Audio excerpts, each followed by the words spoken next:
సురేష్ ఎవరు? నీకేంటి ఆర్థిక సమస్య? పరిశుద్ధాత్మ దేవుడు చెబుతున్నాడు, గేదెల వ్యాపారం చేసి నష్టపోయాం సార్. గేదెల వ్యాపారం చేసి నష్టపోయాం. ఏం కాదు, ఏం కాదు. నేను ప్రభు నీకు సహాయం చేస్తాను, ఏం కాదు. ఎక్కడి నుంచి వచ్చావు నువ్వు? వినుకొండ. సుమారుగా ఎంత నష్టపోయి ఉంటావు? 8 లక్షలు. 8 లక్షలు. ఇప్పుడు ఈ 8 లక్షలు తీర్చడానికి నీకు ఎట్టి మార్గం లేదు. ఏమన్నా మార్గం ఉందా? పోనీ ఆస్తి ఏదైనా ఉందా? ఏం లేదు. ఓకే, భయపడమా. నీ సమస్య కంటే దేవుడు గొప్పవాడు.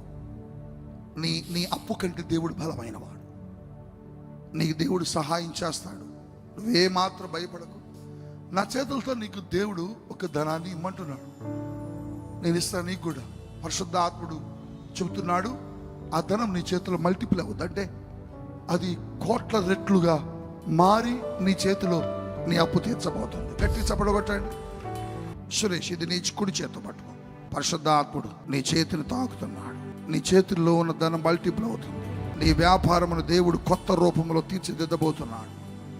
నీ వ్యాపారమునకు అడ్డుగా ఉన్న ప్రతి చీకటి కాలిపోతుంది. పరిశుద్ధాత్ముడు నేను తాకుతున్నాడు. Suresh, touch the power of the Holy Ghost. గట్టిగా చపడగొట్టండి. హల్లెలూయా.